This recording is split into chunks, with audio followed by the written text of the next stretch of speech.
बिस्मिल्लाहिर्रहमानिर्रहीम। आज का हमारा टॉपिक है हॉरिजेंटल डिस्ट्रीब्यूशन ऑफ टेम्परेचर। अब टेम्परेचर की जो डिस्ट्रीब्यूशन होती है हमारी अर्थ सरफेस के ऊपर, उसको हम बेसिकली आइसोथर्म्स की मदद से जो है वो शो करते हैं। आइसोथर्म्स बेसिकली वो पॉइंट्स या लाइंस होती हैं जो एक जैसे मीन इक्वल टेम्परेचर को जो है वो शो करते हैं। अब जैसे इस मैप में आप देख सकते हैं डिफरेंट कलर्स के आपको शेड नजर आ रहे हैं, और ये शेड बेसिकली जो है वो टेम्परेचर को शो कर रहे हैं कि किस सेक्शन में किस तरह का टेम्परेचर है। अब ये जो लाइन है या जो 0 डिग्री सेंटीग्रेड से शुरू हो रही है, ये आपकी इक्वेटर लाइन है जो कि अर्थ में मिड में है, जो अर्थ को 2 सेक्शन में डिवाइड करती है। ऊपर वाला जो सेक्शन है इसको नॉर्दर्न हेमिस्फीयर कहते हैं, और ये जो डाउन वाला सेक्शन है इसको सदर्न हेमिस्फीयर कहते हैं। अब अगर ये इक्वेटर का सेक्शन देखें तो यहाँ से जो लाइन गुजर रही है यहाँ पे टेम्परेचर जो ऑलमोस्ट 25 डिग्री सेंटीग्रेड को शो कर रहा है। आप देखें यहाँ पे भी 25 डिग्री को शो कर रहा है और यहाँ पे 25 डिग्री को शो कर रहा है, और ये जो है एक लाइन जो है वो ड्रा हुई है, यानी एक पॉइंट पे भी 25 डिग्री है, दूसरे पॉइंट पे भी 25 डिग्री सेंटीग्रेड है। इसको आइसोथर्म हाइट्स कहते हैं, जो लाइन एक जैसे टेम्परेचर को जो है वो शो कर रही है। अब फॉर एग्जाम्पल यहाँ पे आप देखें, यहाँ पे टेम्परेचर है 0 डिग्री सेंटीग्रेड। यहाँ पे देखें इस लाइन पे, यहाँ पे भी टेम्परेचर कितना है, 0 डिग्री सेंटीग्रेड है। और इस सेक्शन में भी जाके देखो तो यहाँ पे भी टेम्परेचर कितना है, 0 डिग्री सेंटीग्रेड। मीन एक जैसे टेम्परेचर को जो लाइंस शो करती हैं उनको आइसोथर्म्स हाइट्स कहते हैं। इस पूरी डायग्राम में जो भी लाइन आपको मूव करती हुई नजर आ रही है, ऊपर नीचे है, जो इसके अंदर फ्लैक्चुएशन है, वो एक जैसे टेम्परेचर को ही शो कर रही है। अब फॉर एग्जाम्पल यहाँ पे देखिए टेम्परेचर आपका 10 डिग्री सेंटीग्रेड है, यहाँ पर भी आपका टेम्परेचर 10 डिग्री सेंटीग्रेड है। अब ये वाला जो सेक्शन है आपने ऑब्जर्व किया होगा, यहाँ पे टेम्परेचर सबसे ज्यादा है। यहाँ पे 30 डिग्री सेंटीग्रेड है, यहाँ पे भी 30 डिग्री सेंटीग्रेड है, यहाँ पे भी 30 डिग्री सेंटीग्रेड है। ये सारे का सारा एरिया जो कि इक्वेटर के सराउंडिंग में है या इक्वेटर के नजदीक है। अब जो इक्वेटर लाइन है इसका एवरेज जो टेम्परेचर है वो 25 डिग्री सेंटीग्रेड है। जो अर्थ का एवरेज यानी इक्वेटर का टेम्परेचर 27 डिग्री सेंटीग्रेड है। अब समटाइम्स का टेम्परेचर में भी 50 को टच कर रहा हो या इससे भी ज्यादा हो जाता है। अब बेसिक क्या है कि इस सेक्शन में सन की डायरेक्ट रेज आती है। जो डायरेक्ट रेज होती है वो इंतहाई पावरफुल होती है, जिसकी वजह से उस सेक्शन के टेम्परेचर को इंक्रीज कर देती है। और यहाँ पे सन की ब्राइटनेस भी ज्यादा है एज बाकी जो है वो वर्ल्ड की निस्बत। वो आगे जाके डिटेल में बताता हूँ। तो ये जो सेक्शन आपको ब्राउन ब्राउन नजर आ रहा है, ये सारे का सारा इक्वेटर की रेंज में आ रहा है, इक्वेटर के नजदीक है, सन की डायरेक्ट रेज यहाँ पे आ रही है, जिसकी वजह से यहाँ पे हमारा टेम्परेचर जो है वो जाता है। जैसे जैसे हम इक्वेटर से दूर हो रहे हैं हमारा टेम्परेचर कम होता जाता है। ये देखिए जब हम पोल के नजदीक पहुंचे तो यहाँ पे हमारा टेम्परेचर -40 डिग्री सेंटीग्रेड है, यहाँ पे हमारा टेम्परेचर -30 डिग्री सेंटीग्रेड है। ये लाइन भी -30 डिग्री सेंटीग्रेड को शो कर रही है। अब इस मैप में देखें, ये जो मैप है ये वर्ल्ड के मुख्तलिफ एरियाज को जो है वो शो कर रहा है। आप देखें ये जो आपका सेक्शन है ये वाला, ये जो सेक्शन है ये आपका साउथ अमेरिका है। ये जो सेक्शन है, ये वाला जो कॉन्टिनेंट है ये आपका अफ्रीका है। और एज यू नो कि अफ्रीका का मैक्सिमम एरिया जो है डायरेक्ट इक्वेटर के नजदीक है। ये पूरे का पूरा अफ्रीका कॉन्टिनेंट है।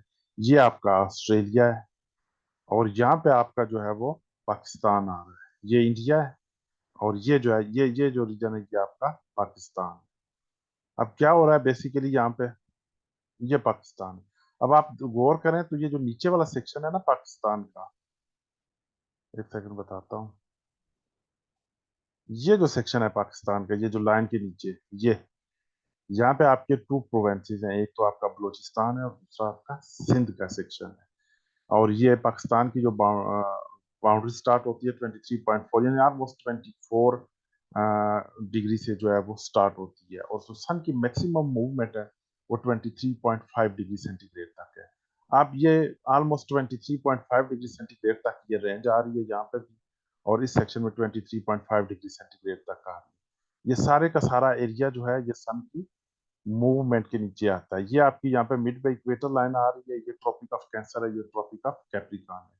और ये जो रेड रेड एरिया आपको नजर आ रहा है यहाँ पे एक्सट्रीम टाइप का आपको टेम्परेचर मिलेगा।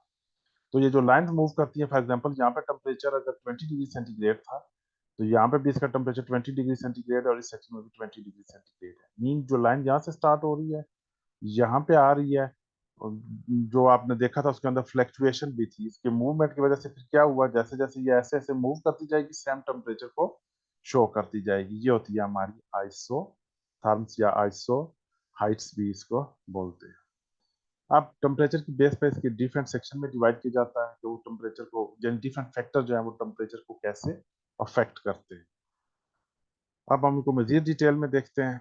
सबसे पहले है डिस्टेंस फ्रॉम इक्वेटर, नंबर 2 पे है height from sea level, number 3 पे है डिस्टेंस फ्रॉम ओशन, नंबर 4 पे है विंड्स डायरेक्शन, नंबर 5 पे है माउंटेन्स डायरेक्शन, नंबर 6 पे ओशनिक करंट्स, नंबर 7 पे वेजिटेशन, नंबर 8 पे quantity of dust and water vapours in the air, number 9 पे रेन एंड क्लाउड्स, नंबर 10 पे inclination of rays. Inclination of rays mean जो sun की radiation या जो sun की रेज हमारी अर्थ सरफेस के ऊपर आ रही होती हैं। Soil structure and colour, length of day and night, distribution of water and land, ये वो तमाम चीजें हैं जो हमारे टेम्परेचर को अफेक्ट करती हैं, या टेम्परेचर को इंक्रीज करती हैं या हमारे टेम्परेचर को डिक्रीज करती हैं। अब सबसे पहले देखते हैं डिस्टेंस फ्रॉम इक्वेटर और लैटिट्यूड, यानी इक्वेटर से जब हमारा डिस्टेंस जो है वो ज्यादा होता है या कम होता है तो फिर क्या होता है। अब जो इक्वेटर है, इक्वेटर लाइन, सबसे पहले तो ये देखें कि जो हमारी अर्थ की शेप है ये आपको, जो हम मैप यूजुअली डेवलप करते हैं उसके उससे थोड़ा सा हट के डेवलप हुई है, हट के जो है वो बनी हुई है। अब देखें जो हम मैप बनाते हैं वो मैप जो नॉर्थ है बिल्कुल एग्जैक्ट हम ऐसे ऊपर यहाँ से स्टार्ट करते हैं, यहाँ से स्टार्ट करके हम नीचे तक लेके आते हैं, लेकिन एक्चुअल में अब जो एक्चुअल जो अर्थ की पोजीशन है वो इस शेप की है, आपको ऐसे नॉर्थ जो है वो बेंड हुआ हुआ नजर आता है।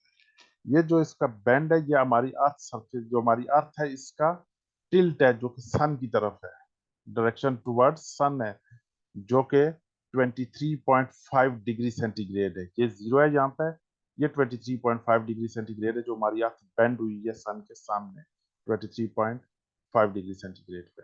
अब ये बेसिक पॉइंट है हमारा इक्वेटर लाइन। ये अब यहाँ पे जो हमारा सन है वो 21 सितंबर एंड 23 मार्च को इस सेक्शन में आ जाता है। अब इस सेक्शन में होता क्या है, जब हमारा सन इस सेक्शन में पहुंचता है, ये जो आपका सेक्शन है इक्वेटर का, तो 12 आवर्स का डे होता है और 12 आवर्स की नाइट होती है।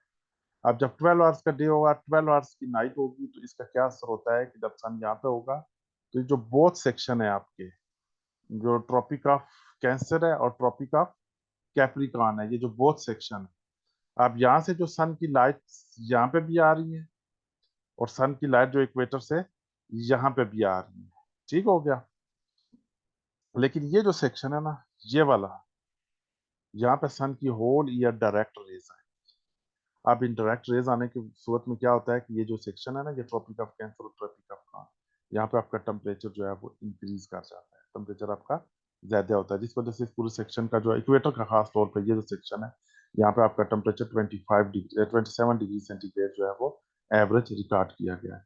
अब जब सन यहाँ पे होगा, 12 आवर्स का डे होगा, 12 आवर्स की नाइट होगी। इसकी वजह ये है कि ये वाला जो सेक्शन है ऊपर वाला, यहाँ पे भी 12 घंटे सन की रोशनी आ रही है, और ये वाला जो सेक्शन है यहाँ पे भी 12 आवर्स जो है वो सन की रोशनी है और लाइट आ रही है। अब ये लाइट आने की वजह से क्या होगा बेसिकली, कि हमारी अर्थ 12 आवर्स की एनर्जी रिसीव कर रही है और 12 आवर्स में वापस उसको रिफ्लेक्ट बैक कर रही है, जिसकी वजह से आपने नोट किया होगा कि मार्च और सितंबर के मंथ का वेदर जो है वो आमतौर पर नॉर्मल होता है, ना बहुत ज्यादा गर्मी होती है ना बहुत ज्यादा सर्दी होती है, क्योंकि इस टाइम में हमारी अर्थ जितनी एनर्जी रिसीव करती है उतनी की उतनी एनर्जी को वापस रिफ्लेक्ट बैक करती है। अब 21 मार्च के बाद सन की मूवमेंट शुरू हो जाती है टुवर्ड्स ट्रॉपिक ऑफ कैंसर इस सेक्शन की तरफ, और यहाँ पे हमारा सन पहुंचता है 21 जून को।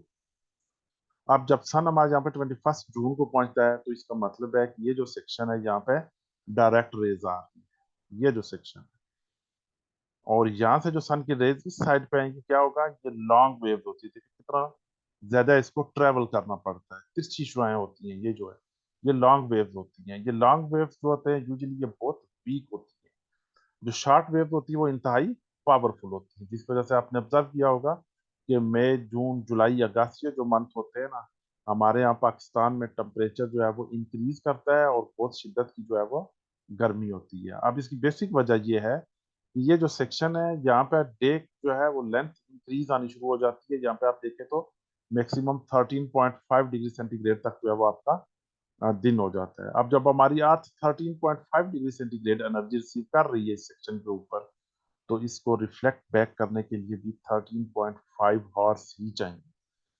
अब क्या होता है, जब 13.5 आवर्स यहाँ पे हो रही है, अब हमारे पास टोटल 24 आवर्स है।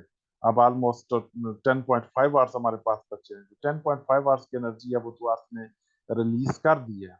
अब 3.5 आवर्स की एनर्जी जो हमारी अर्थ के पास सेव रहेगी, गर्म रहेगी है। अब डे बाई डे के इस प्रोसेस आने की वजह से हमारी अर्थ जो है वो क्या आना शुरू हो जाती है, डिक्रीज आना शुरू हो जाता है। टेम्परेचर जो है वो इंक्रीज आना शुरू हो जाता है।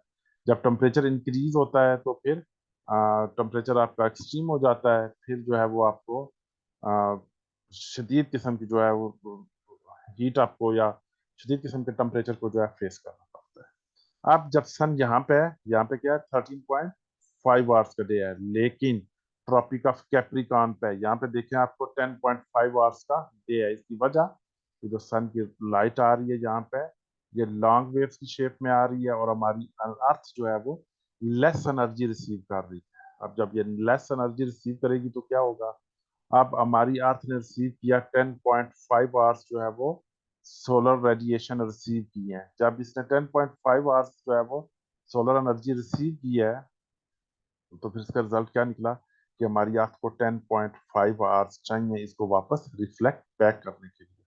अब 10.5 आवर्स में इसने इसको रिफ्लेक्ट बैक कर दिया। अब 3 आवर्स जो है वो ऑलमोस्ट 3 या 4 आवर्स अर्थ के पास ऐसे बच के जिसमें इसको एनर्जी नहीं मिल रही है। हमारी अर्थ क्या आना शुरू हो जाती है, कूल आना शुरू हो जाती है।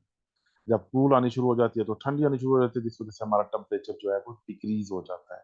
जब आपकी ये नॉर्दर्न सेक्शन में टेम्परेचर हाई होगा, टेम्परेचर इंक्रीज करेगा, सदर्न सेक्शन में आपका टेम्परेचर डिक्रीज करेगा। जब सदर्न सेक्शन में आपका टेम्परेचर इंक्रीज करेगा, तो नॉर्दर्न सेक्शन में आपका टेम्परेचर जो है वो डिक्रीज करेगा। क्यों? कि आप सन से जो है वो डिस्टेंस पे हैं। जब सन से जितना आपका डिस्टेंस होगा उतना आपका टेम्परेचर जो है वो फ्लैक्चुएट करेगा, या ऊपर जाएगा या नीचे जाएगा। आप जब सन ट्रॉपिक ऑफ कैंसर के ऊपर, सेक्शन के ऊपर होता है, तो ये जो पोल्स वाला एरिया, यहाँ पे सन की लाइट्स आती है, तो ये जो सारा सेक्शन है पोल्स का ऊपर वाला, यहाँ पे 6 मंथ के लिए जो है वो डे आ जाता है। अब चूंकि सन की जो लाइट्स हैं, सन की जो रेज हैं, जब वो हमारी अर्थ सरफेस की तरफ आ रही है यहाँ से, तो ये इस शेप में आ रही है ऐसे। ये तो ये वाला जो पोर्शन होता है ना इसका, यहाँ पे सन की रेज नहीं पहुंचती, जिसकी वजह से ये नीचे वाला जो सेक्शन है, यहाँ पे डार्कनेस आ जाती है, अंधेरा हो जाता है 6 महीने के लिए। जब सन मूव करके ये इस पॉइंट पे आता है, तो ये वाला जो सेक्शन होता है ना, जहाँ पे आपको लाइट नजर आ रही है, ये वाला जो पोर्शन है, यहाँ पे जो है वो फिर डार्कनेस आ जाती है। ये वाला जो सेक्शन है, अंधेरा आ जाता है। लेकिन जब सन इस तरफ होगा तो ये वाला सेक्शन 6 मंथ के लिए नाइट में चले जाते हैं। जब सन इस सेक्शन में होगा तो ये वाला सेक्शन जो है 6 मंथ के लिए नाइट में चले जाते हैं। मीन सन जिस तरफ मूव करता है उस तरफ टेम्परेचर जो है वो इंक्रीज आना शुरू हो जाता है। अगर सन इस तरफ मूव करेगा तो ये वाला टेम्परेचर इंक्रीज होगा, अगर सन इस तरफ मूव करेगा तो नीचे वाला टेम्परेचर जो है वो इंक्रीज करेगा। मीन इक्वेटर से डिस्टेंस जितना ज्यादा होगा उतना ज्यादा आपका टेम्परेचर जो है वो फ्लैक्चुएट करेगा। नेक्स्ट है इसका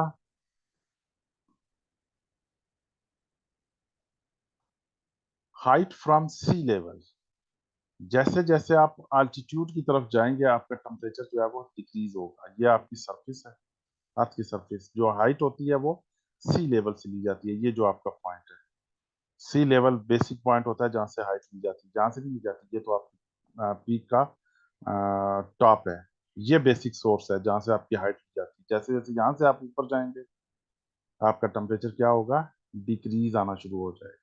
6.5 डिग्री सेंटीग्रेड के बाद आपका टेम्परेचर क्या होगा, डिक्रीज होगा। सॉरी, 1 किलोमीटर के बाद आपका टेम्परेचर 6.5 डिग्री सेंटीग्रेड डिक्रीज हो जाता है। यही वजह है कि वर्ल्ड के जितने भी माउंटेनियस एरियाज हैं, वहाँ पे जो हाइट पे आपको ग्लेशियर्स वगैरह मिलते हैं, या वो एरिया ठंडे या कूल आपको मिलते हैं। जैसे मरी आपके एग्जाम्पल है, नॉर्दर्न एरियाज आपके एग्जाम्पल है। वो ज्यादा हाइट है, वहाँ पे आपके ग्लेशियर जो है वो हर वक्त प्रेजेंट रहते हैं। और मरी में चूंकि हाइट पे है, तो यहाँ पे जो समर के सीजन में ठीक ठाक जो है वो ठंड होती है। किस वजह से होती है? बेसिकली आपकी हाइट की वजह से होती है। और जैसे जैसे हम अल्टीट्यूड की तरफ ऊपर जाते हैं, तो जो हमारे एटमॉस्फेयर में गैसेज हैं वो सारी की सारी लेस आना शुरू हो जाती है। जितनी भी हैवी गैसेज होती हैं वो नीचे वाले सेक्शन जो है वो मैक्सिमम पाई जाती है। और जैसे जैसे आप ऊपर वाले सेक्शन की तरफ जाते हैं, तो ये गैसेज जो है वो लेस आना शुरू हो जाती है। थर्ड इसका पॉइंट है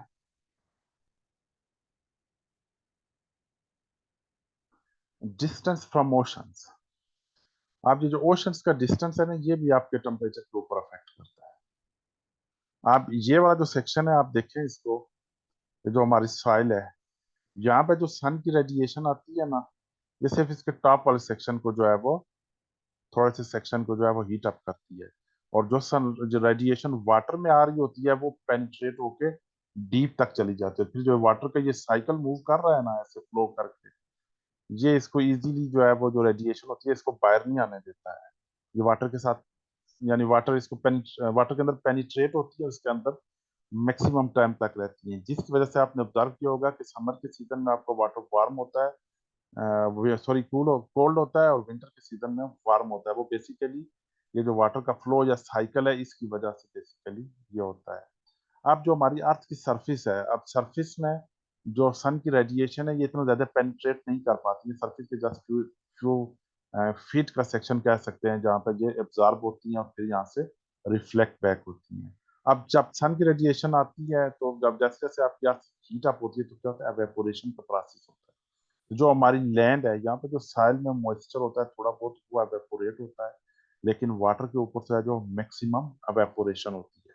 जब वाटर के ऊपर से जहाँ से मैक्सिमम एवेपोरेशन होगी, यहाँ पे रेज जो है वो डायरेक्ट कन्वेक्शनल करंट्स की शेप में ऊपर जाती हैं, और इस सेक्शन में सबसे ज्यादा जो है वो रेनफॉल होती है। या जब वेव्स यहाँ से विंड्स की डायरेक्शन माउंटेन्स की तरफ है, ऐसे इस तरफ मूव करेंगे, फिर अपवर्ड्स होंगी, तो कंडेंसेशन का प्रोसेस होगा टॉप वाले सेक्शन में, और लैंड के ऊपर जो है वो रेनफॉल होती है। मीन यानी ये जो कोस्टल एरिया है ना, ये आपका कोस्टल एरिया जो वाटर को टच कर रहा है, इस सेक्शन में जो है वो आपकी मैक्सिमम रेनफॉल होती है, और आपका वेदर जो है वो प्लेजेंट हो जाता है।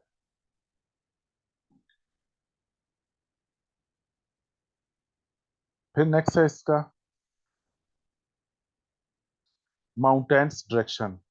आप यहाँ पे आप इस पिक्चर से क्लियर देख सकते हैं, जो एरिया सन के बिल्कुल फ्रंट पे है वहां पे लाइट है, और जो सेक्शन बिहाइंड है वहां पे डार्कनेस है। अब जिस सेक्शन में सन की रेडिएशन आ रही है, वहां पे जितनी भी गैसेज हैं वो लाइट है। सॉरी, वहां पे जितनी भी गैसेज हैं वो हीट मिलने की वजह से क्या हो जाएंगी? लाइट हो जाएंगी। जब लाइट होंगी तो क्या होगा? वो वाली जो है ना गैसेस, लाइट आने की वजह से एक्सपेंड होंगे, एक्सपेंड आने की वजह से क्या होगा? अपवर्ड्स मूव करेंगी। अब ये वाला जो सेक्शन है, अब यहाँ पे चूंकि डार्कनेस है, और प्लस यहाँ पे सन सोलर रेडिएशन जो है वो नहीं पहुंच पाई, तो यहाँ पे जो विंड्स है वो सारी की सारी अभी तक कूल है। अब जब यहाँ से विंड्स ने ऊपर मूव करना शुरू किया, इस सेक्शन से जहाँ पे सन की रेडिएशन आ रही है, तो यहाँ पे गैप जनरेट हुआ, और उस गैप को कवर करने के लिए ये वाली विंड्स डाउनवर्ड से ऐसे मूव करती है, इस सेक्शन में पहुंचती है। जब यहाँ पे पहुंचती है, तो क्या होता है? सन की रेडिएशन इनको हीट अप करती है, और ये अपवर्ड्स मूव करती है। जब अपवर्ड्स मूव करती है, तो क्या होता है? कंडेंसेशन का प्रोसेस होता है। जब कंडेंसेशन का प्रोसेस होता है, तो क्या होता है? ये फिर डाउनवर्ड्स मूव करती है। क्यों मूव करती है? ये कूल हो जाती है, ठंडी हो जाती है। ठंडी होती है तो बाहरी हो जाती है, जब बाहरी होती है तो डाउनवर्ड मूव करती है। जब डाउनवर्ड मूव करती है, तो यहाँ पे जो गैप होता है, इस तरफ मूव करती है। इस तरह ये विंड्स जो है वो अपना प्रॉपर साइकिल पूरा करती हैं। अब अगर इनमें मॉइस्चर या वेपोरेशन होगा, तो रेनफॉल होगी। अगर ड्राई होंगी, तो उस एरिया पे कूल इफेक्ट जो है वो इम्प्लीमेंट कर देंगे।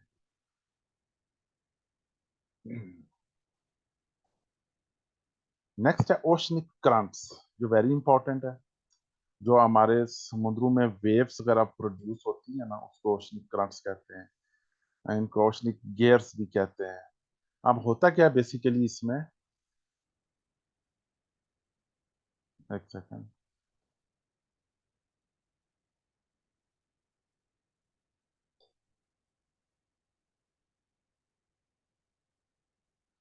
ओशनिक करंट्स पहले ये बता दूं आपको। अब ये जो ओशनिक करंट्स हैं, ये बेसिकली ये जो विंड्स हैं, इनका और ओशनिक करंट्स आपस में जो है वो डीप रिलेशन है। आप सबसे पहले बता दूं आपको विंड्स का, सॉरी ओशनिक करंट्स का फिर बताता हूँ विंड्स का ना। आप ये जो आप सेक्शन देख रहे हैं, ये जो मैप आपके सामने है, यहाँ पे थ्री लाइन लगी है। एक ये लाइन है जहाँ पे आपकी जो है वो इक्वेटर लाइन है, ये वाली। दूसरी ये 30 डिग्री पे लगी हुई है, जिसको हाई प्रेशर कहते हैं। तीसरी जो है वो 60 डिग्री पे लगी है। 30 डिग्री पे और 60 डिग्री पे फोर्थ जो लेयर है वो 90 डिग्री के ऊपर है। ये हाई प्रेशर है, ये लो प्रेशर है, जहाँ पे अगेन जो है वो हाई प्रेशर है। अब हो क्या रहा है बेसिकली सेक्शन में, ये जो हमारी अर्थ है, इसमें जो है जो परमानेंट विंड्स है ना, वो 30 डिग्री से मूव कर रही है टुवर्ड्स इक्वेटर, टुवर्ड्स। ये हाई प्रेशर है, ये लो प्रेशर है। अब क्वेश्चन ये है कि यहाँ पे लो प्रेशर क्यों है, यहाँ पे हाई प्रेशर क्यों है, और फिर ये विंड्स ऐसे क्यों फ्लो कर रही है, मूव कर रही है। अब आपका जो सन है ना, जब होता है आपके एग्जैक्ट इक्वेटर लाइन के ऊपर, या ट्रॉपिक ऑफ कैंसर के ऊपर, या ट्रॉपिक ऑफ कैप्रिकॉर्न के ऊपर, ये थ्री इसके जो है वो पॉइंट है। आप जब सन यहाँ पे है तो यहाँ पे क्या हो रहा है, सन की जो है वो डायरेक्ट रेज आ रही है। जब ये सन की डायरेक्ट रेज आएंगी तो क्या करेंगी, यहाँ पे जितनी भी गैसेस हैं उसको हीट प्रोवाइड करेंगी। जब हीट प्रोवाइड करेंगी तो क्या होगा, वो गैसेस लाइट होंगी। जब वो गैसेस लाइट होंगी तो क्या होगा, अपवर्ड्स मूव करेंगी, ऊपर की तरफ। ये आपको ये डायग्राम नजर आ रही है ना, ये जो एरो बने हुए, ये विंड ने क्या किया, यहाँ से ऊपर उठी।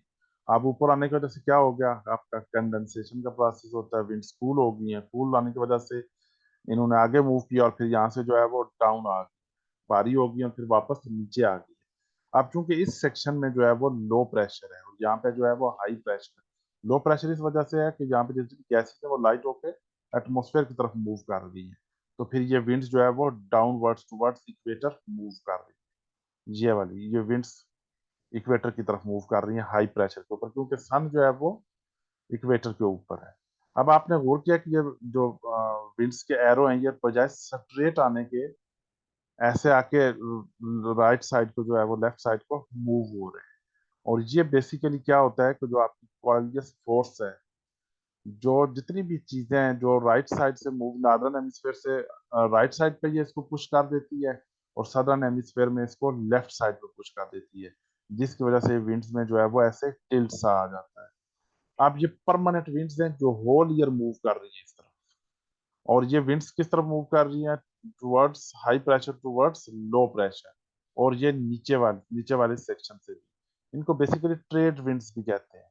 पास में जितनी भी शिपिंग होती थी वो इन्हीं विंड्स की मदद से होती थी। जब ये विंड्स चलती थी तो आपके शिप्स जो है वो मूव करते थे। जब ये विंड्स स्टैग्नेंट हो जाती थी, रुक जाती थी, तो शिप्स भी जो है वो रुक जाते थे। अब जब विंड्स ये नीचे की तरफ आ रही हैं, ये वार्म विंड्स होती हैं। ये जो विंड्स हैं, जब इक्वेटर के ऊपर सन की डायरेक्ट रेज आ रही होती है तो विंड्स क्या होती हैं, वार्म होती हैं। वार्म आने की वजह से एवेपोरेट होती है, अपवर्ड जाती हैं, अपवर्ड जाती है, कंडेंसेशन का प्रोसेस होता है, कूल होती हैं, और फिर रेनफॉल की शेप में जो है वो यहाँ पर रेनफॉल भी होती है, और विंड्स टूवर्ड्स जो है वो इक्वेटर मूव करती है। अब जब विंड्स यहाँ पे मूव किया विंड्स ने, तो यहाँ पे ये जो सेक्शन है, यहाँ पे भी लो प्रेशर है। अब विंड्स इधर भी मूव कर रही हैं, और इस साइड पे भी मूव कर रही हैं। यहाँ पे ये ईस्टर्लाइज है, क्योंकि ये ईस्ट वाली सेक्शन है ना, ये वाली ईस्ट वाली सेक्शन से मूव कर रही है, जिस वजह से इनको ईस्टर्लाइज कहते हैं। और ये वाली जो विंड्स हैं ये मूव कर रही है वेस्ट सेक्शन से ऐसे करके, जिसकी वजह से इनको वेस्टर लाइज कहते हैं। ये विंड जो वेस्टर्लाइज विंड्स होती है, क्योंकि ये पोल्स के ऊपर से आ रही है, पोल्स के नजदीक से ऊपर, आमतौर पर ये ड्राई विंड्स होती हैं। ये सच रेनफॉल जो है इस सेक्शन में नहीं होती है। और फिर ये ऊपर वाली जो है वो आपकी पोल्स हैं, पोल्स का जो है वो सेक्शन है। मीन जो विंड्स पोल्स की तरफ से आएंगे वो कूल इफेक्ट लेके आएंगी, जो हाई प्रेशर से टुवर्ड्स इक्वेटर आ रही है, या प्रिसिपिटेशन या रेनफॉल की शेप में जो है वो शक्ल में जो है वो हमारे मौसम को या टेम्परेचर को जो है इंक्रीज या डिक्रीज करती है। अब यही विंड्स हैं जो बेसिकली आपकी करंट्स को प्रोड्यूस करती हैं। जब ये विंड्स इस तरफ मूव करती है तो करंट्स को, समुद्र के पानी को इस तरफ धकेल के लेके आती हैं। जब ये इस तरफ मूव करती है तो समुद्र के पानी को ऊपर वाले सेक्शन पे ले आती हैं। पोल्स वाली विंड्स वेव्स जो है वो इस लो सेक्शन की तरफ, यानी 60 डिग्री सेंटीग्रेड के ऊपर आती है। एक तो हो गया ये विंड्स का डायरेक्शन। दूसरा क्या होता है कि जो वाटर सरफेस के ऊपर है, ये जो ऊपर वाली सरफेस आपको नजर आ रही है, इस वाटर में सैलिनिटी यानी साल्ट की क्वांटिटी लेस है उस वाटर की निस्बत जो वाटर आपके बॉटम में फ्लो कर रहा है, नीचे वाले सेक्शन में फ्लो कर रहा है। अब जो ऊपर वाला सेक्शन है इसमें साल्ट की क्वांटिटी लेस होगी और जो नीचे वाला होगा ये साल्ट की क्वांटिटी जो है वो इसमें ज्यादा होती है, जिस वजह से भारी वाटर होता है। अब हो क्या रहा है, अब ये विंड्स की मूवमेंट की वजह से जो है वो वाटर ओशन का जो है फ्लो कर रहा है, राइट लेफ्ट यानी मूव कर रहा है।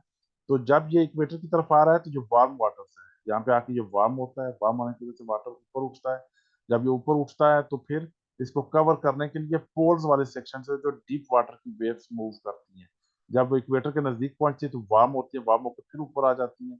इस तरह ये प्रॉपर देखें, यहाँ से ये डाउनवर्ड स्टार्ट होता हुआ इक्वेटर से ऊपर हो रहा है और फिर ये ओशनिक जो कंटिनेंट है या शेल्फ्स हैं या कोस्टल एरिया है वहां से फ्लो करता हुआ डिफरेंट शेप बनाते हुए ऐसे पूरा ये अपना साइकिल कंप्लीट करता है, जिसको ओशनिक करंट्स कहते हैं। अब जब ये ओशनिक करंट्स मूव करती हैं, अगर पोल्स की तरफ से मूव करेंगी टुवर्ड्स इक्वेटर तो कूल इफेक्ट लेके आती हैं, और अगर इक्वेटर से टुवर्ड्स पोल्स मूव करेंगी तो क्या करती हैं कि जो पोल्स वाले सेक्शन होते हैं उनको फ्रीज आने से ये सेव रखती हैं।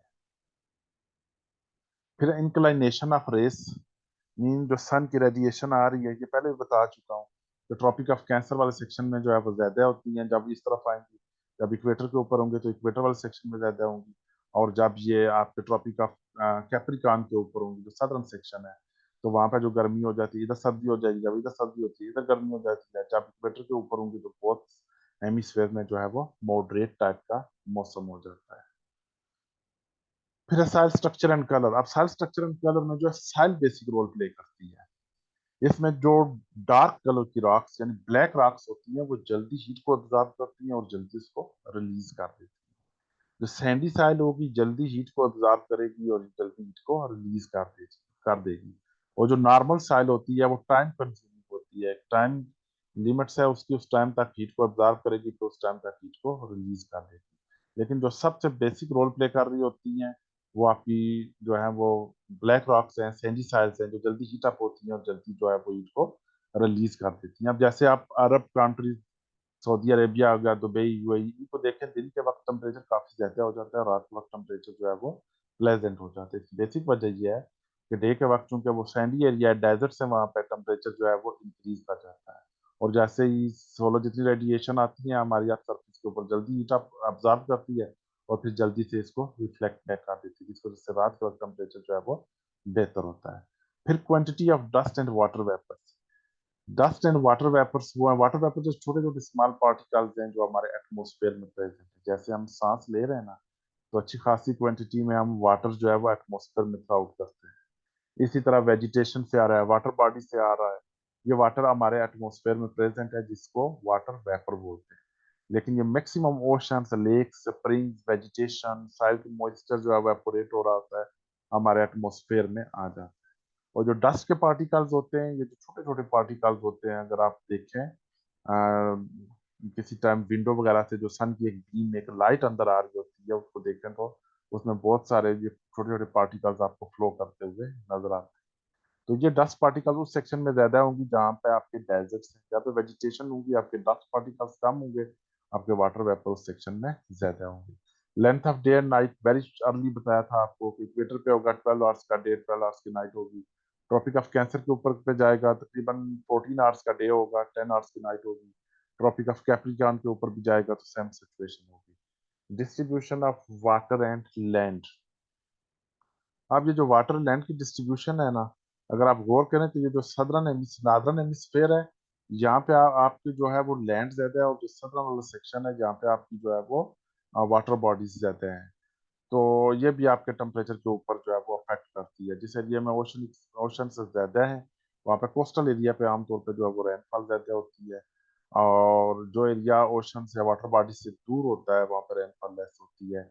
जैसे अफ्रीका कॉन्टिनेंट के बहुत सारे एरिया, बहुत सारे कंट्रीज जो है वो लैंड लॉक्ड हैं, जिनके सराउंडिंग में वाटर ओशन नहीं है, वहाँ पे फिर एक्सट्रीम किस्म का वेदर उनको फेस करना पड़ता है। फिर नेक्स्ट है द ग्लोबल टेम्परेचर जोन। अब इसको जोन वाइज जो है डिवाइड किया गया, 3 जोन है, टॉरिड जोन है, टेम्परेट जोन है and fridge zone. Torrid zone वो है देखें 23 degree north and 23 degree south, ये सन की रेंज है, ये जो है वो वार्म सेक्शन है, हीट अप सेक्शन है, यहाँ पे गर्मी ज्यादा होती है। टेम्परेट सेक्शन, यहाँ पे मॉडरेट टाइप का मौसम है, ना बहुत एक्सट्रीम किस्म की गर्मी होती है, ना बहुत ही ज्यादा एक्सट्रीम किस्म की सर्दी होती है। लेकिन वो एरिया जो हाइट पे है, अल्टीट्यूड, वहाँ पे जो टेम्परेचर एक्सट्रीम होता है। और फिर इसके बाद जो है वो फ्रिज जोन आ जाता है, ये आपकी पोल्स हैं जहाँ पे आपके ग्लेशियर्स जो है वो मौजूद है। ये था जी हमारा आपका आज का टॉपिक। अगर इसकी कुछ चीज समझ नहीं आई है तो आप पूछ सकते हैं, कॉल कर सकते हैं, मैसेज कर सकते हैं, मैं इंशाल्लाह आपको गाइड करूंगा। Thank you.